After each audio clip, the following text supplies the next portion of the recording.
Ahmed, Ozlap, if I can switch to you, and you're really wearing two hats. You're an entrepreneur yourself. You're someone who left a larger investment banking company to form, together with a group of partners, a boutique investment banking firm. But also, by virtue of your experience and your background and your education, you've taken on a role as a mentor to other entrepreneurs through the Endeavor umbrella, to people like Mohamed and Ahmed and many others. So wearing each of these two hats, how representative is the Mashaweer experience vis-a-vis other entrepreneurial ventures that you've seen? And what are the general lessons that you're deriving from your own experience and from those other young ventures that you've been supporting and mentoring? Indeed. Thanks, Hisham, for that. As Hisham mentioned, I do have these two hats. Obviously, as a business owner, or as somebody who set up his own business, along with a group of partners, I'm privy to, on the one hand, the challenges that one faces in taking on the responsibility of setting up a business, the responsibility not just for yourself, but all of a sudden for others. And at the same time, also the joys and satisfaction that comes with it. It is by no means it's not an easy thing, especially in a place like Egypt, where there are in addition to the typical business challenges, there is an environment, bureaucratic, social, that you have to sort of negotiate to overcome a lot of these obstacles. But I think that's, at the end of the day, what entrepreneurship is about. I did have the pleasure of meeting the gentleman from Mashaweer through my work with Endeavor, as well as many others with a similar mindset. And I think what emerges, at least for me, from, or at least what stands out as the quintessential quality of what makes them entrepreneurs, what makes them successful, is, on the one hand, is a passion, a desire to get things done. And on top of that, more critically, an ability to look beyond sort of the immediate issue, to look to overcome the challenges that are being faced. So, Mohamed just sort of alluded to one of his, one of the deliveries that they did. I think I would encourage you, after we're done with this panel, to talk to both of them about some of the more interesting requests that they've had. And it is a lot about that. It's about not taking no for an answer, and they built their business model around that. But I think it's similar is true for many others. If you are prepared to take that route, a lot of times people sort of come and say, well, do I need an MBA? Do I need to study a little bit more?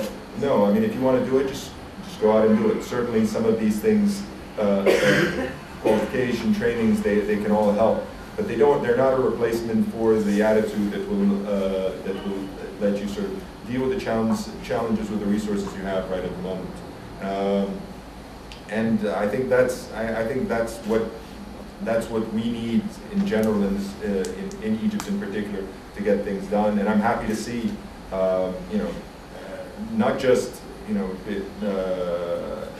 obviously the people I've met through Endeavor, but I've also, for example, 2 nights ago, had the opportunity to give a lecture at the Institute of International Education, where I met a group of about 20-some kids between the age of 19 and 26, and these were kids with drive, with passion. They didn't, they had more questions than we had time. They wouldn't let me go. They wanted to, and you could tell they wanted to get things done. And I think we need to just be able to provide them as a nation, as a society, with a framework in which to be able to achieve their dreams. Thanks, Ahmed. So actually, I don't want to wait until the end of the panels. You know, I'd like to ask Kordy and Mohamed Wahid. So, what are some of the oddest examples of requests that have been made to Mashaweer? You know, ones that can be said in public, at least. Like a woman called in Alexandria to go to the sporting club, the club in Alexandria, to ask about a boy called Kareem. We thought he's a boy, and to let him switch on his phone. So we went to Kareem. We found he's an old man, and he kicked us out from the gym. Yeah, but we told him to switch on his phone, and marital. And another woman called us. We go to the graves, so we can The graveyard. and take a bottle of water, so we can spray And stuff. dream with his mother, with her mother. And Yeah. So but there's a lot more. Many. And then order to go to the clinic and to sit for the clinic for 3 hours to wait for the turn. Yeah, with half an hour class to come to take the turn. I'll try. But what's very interesting is that in fact you're not operating as a courier service. Yeah. You're as a multi-service company. Yeah, it's like a... That's a very prison interesting service. Yeah, prison service. Yeah. Driver. It's really personal service. Yeah. So on that note, you know, I have a few more questions for the panelists, but I actually want to throw it to the audience. You know, we have some reputed academics, entrepreneurs, activists sitting around this room tonight. So I actually want to open the floor and make this more of a discussion and hold the couple of more questions that I have for Vijay, Ahmed, Mohamed, and Kordy myself. I'll still come back to you guys with those questions, but you know, I'd like to give the opportunity for anyone in the audience who has either a question or a comment to make regarding entrepreneurship in Egypt, opportunities and challenges. Please, please raise your hands and let's do that. Well, I'm Sharif Kamel. I'm with the American University in Cairo. Vijay, good to see you again. Well, I have a question to you. Having written that book and listened to these interesting ideas, what was the biggest challenge writing the book that you saw leads to finishing? If you ask me what was the biggest challenge, I think the biggest challenge was to make people talk. And here I was coming from Texas, they don't know what the hell I was going to say, why I was writing this book, why somebody from America would come and tell their stories. At that time, 9 countries were actually on the State Department's alert list. And so it was very difficult to get permission and to get visas, especially when you have 9 countries which are on the alert list. People do not understand why somebody like me wants to go to Sudan or Libya or Mauritania or some of these countries did not even accept a credit card like Sudan. Libya was a very interesting story. I had to wait at the airport for 14 hours before I could go out. Mauritania was very interesting. There's only one hotel. The shower was very interesting. But at the end of the day, it was very positive because I'd like to have a glass of wine with my dinner. So my test was, in how many countries can I get a glass of wine? So thank you very much, except for Saudi Arabia. Kuwait I could get it, but I did not try. I had a glass of wine in all the countries. So at the end of the day, I said, God bless these guys. I mean, you know. You're very resourceful, DJ. No, I mean, there are many stories that you will see in the book, but no, honest to God, at my old age, I was so glad I did it.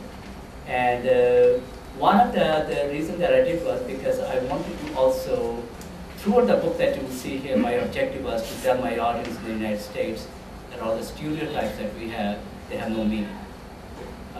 There's no reason for a woman not to exercise her right to dress the way that she wants to dress and still be a fantastic entrepreneur. My mother was like that. Just because you're covering your head doesn't mean that you're not using your brain. I'm my mother's son. There's no reason to believe that just because you believe whether you're a Hindu or you're a Christian or you're a Muslim, that the mother's emotions all over the world are universal. I don't know any mother who does not want her child to succeed. I don't know any mother who does not cry when her child gets up at 3 o'clock in the morning. So my story here is really about those mothers. And my story is really about these entrepreneurs. You know, sending somebody, hey, ask this guy to turn on the telephone. So my story here is really to show that 350 million people in these other big countries, they're very globally connected. The children are not any different than my children who were raised in Austin, Texas, and you will see the data there. Their issues are not any different from the issue that many of the developing countries face, including India and Ethiopia. And as a matter of fact, they are ahead of many countries because they have so much culture, so much heritage to share, so much history. So it's not like Saudi Arabia, everything was done in the last 60 years. So, no, at the end of the day, I came back and some of the US newspapers have declined to review because they don't believe this story. Same thing happened with me, my Africa Rising book. But then some did. Harvard Business Review is finally writing an article on this, which is going to come out in May issue. So I felt good. But let me push you a little bit on that, Vijay, and to build on Dr. Sharif's question, because I think everybody in this room agrees that entrepreneurship is key to creating jobs and creating opportunities in Egypt, as well as in other parts of the region. And I think everybody, despite despite the what sometimes seems like an unstoppable stream of bad news here in Egypt, but despite that, the energy that you've talked about, that each one of this panel has talked about, is very real and is there.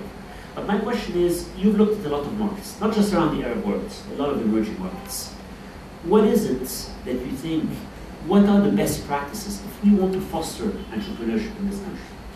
And I'm not talking just about big policies as governments, but what are best practices that you've seen? What are the things that we need to do here in Egypt, as individuals, as civil society, as companies, and as governments, to actually help people like those on this panel, like many of those around this room, who have ideas and want to build businesses? What are the best practices that one should try to foster? Well, I think that it starts from the family. And if that risk-taking culture is not there, is not encouraged in the family itself, you cannot create entrepreneurs. And I'm one of them. When I was growing up in India, I was told that the best thing that I can do is find a job with the government and make sure there's a pension plan. That's me. My son, thank God, is not like that. He's an MBA from Kellogg. He just quit his job in New York, the consulting company, born and raised in the United States. He said, Dad, I met 2 of my friends, and we have decided to look at India and Brazil, and I'm quitting my job. I didn't know how to respond. So first I thought he's back on my payroll. He said, Dad, no, don't worry about that. I have money for 6 months. So that was not much consolation. I would not have the guts that my son had. And thank God that he had a father like that. He said, go do it. I know you won't stop. So I think it starts with the family, that risk-taking capacity. Number 2, you need people like this. I mean, look at the idea they have. So wouldn't it be nice, and this is the request to Hisham and Gada here, wouldn't it be nice that rather than looking at the Americans, rather than looking at the Western countries, that how the entrepreneurship culture is developed, I would really, Hisham, if I were you, start a dialogue in this country where you are bringing the local entrepreneurs. Okay, so I would bring, for example, some of the best entrepreneurs that I saw in a tiny country where there are no resources. All that they have is education. There is no lack of education here. Are Jordanians, men and women. And so if you look at the chapter here on technology, every month I would showcase a local from the region, a man or a woman, and let them come here. And just like the Ahmed and Mohamed are sharing their story, you'll be amazed. I'm not kidding you. At my old age, at the age of 65, I said, oh my God, look at this men and women. There's one woman I met in Jordan, the Texas Tech graduate. She has one of the most fascinating company on animation. Okay? The guy from Kuwait, Saudi. I didn't expect to see that in Saudi. So I would really urge you that start a dialogue in this country, not only your own entrepreneurs, bring the entrepreneurs from the region, and they will tell you, the Jordanian will tell you what a tough time he has to go through to raise money to start his company. And third one I will tell you there is that there are many the change agents in this region. For example, Fadi Gantour from Jordan. There are many people that you'll find. I met in Morocco. I met in Algeria. Okay, I would encourage you to find these people, like-minded people like yourself, and have them also come. Collectively, there is no reason. Collectively, there is no reason why the entrepreneurship excitement can be go from the east to the west and west to the east. And the opportunity in technology, in media, retail. Look at these two wonderful ladies. What an idea about the bookstore. And the good times will come. And then people told me that the Egyptians don't like to read. Okay, so they write, the Lebanese publish, and Iraqis read. So poor Iraqis are not. That's how the saying goes. No, but the young generation is very different. Right. In my Africa Rising, I call them cheetah generation. I'm a hippo generation. Honest to God, I'm a hippo. I don't move. But the cheetah generation does move. So we have to bet on the cheetah generation. You're very humble, Vijay, and to your point, I think that a gathering such as this one, hopefully, can be part of the beginning of many, at least local, if not regional gatherings where experiences are shared. My name is Dora Fiani.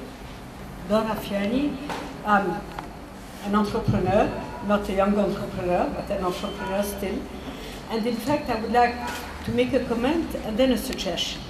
The comment is that I fully support what you've said, and we have an issue here, at least in relation to the Egyptian media, and I suppose the Arab media in general, is that media are divorced with economic issues, with portraying entrepreneurs as nice stories to talk about, and we don't have the culture of representing the success stories of private entrepreneurs, whether they are small, medium, or big.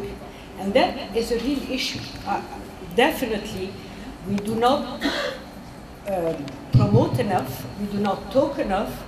It's not just a matter of organizing gatherings, but there is a real issue of culture, of relation to the media, of bringing up the value of talking about not just economic issues, but I mean, in the foreign media, American, European media, the bulk of the media is economy, and it's stories about business successes or business failures, and the hero are the entrepreneur. Again, whether they are fraud or whether they succeed. But it's the core of media today. It's not the case in our region. It's not the case in Egypt. And that's a real issue which needs to be addressed, because it's through the media. I'm not talking only about the printed media, of course. I mean, look at all the talk shows we have over the past 2 years in this country. It's all about politics. And in the same time, what people want to hear is economy, not politics. But I mean, that's another debate, of course. But I think that's the main comment I would like to make.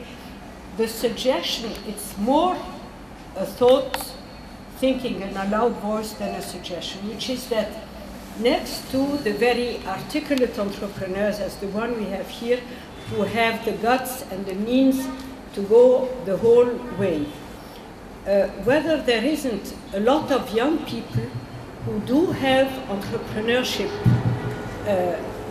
wish and ideas, but who do not have the structure which could act as an umbrella. And I was wondering whether one can think of, for example, franchise types of networks which could provide support of different kinds, marketing, technical, financial, on a sectoral basis, which would help those, like the small green sprouts grow a little bit faster than just having to do the whole road on the road.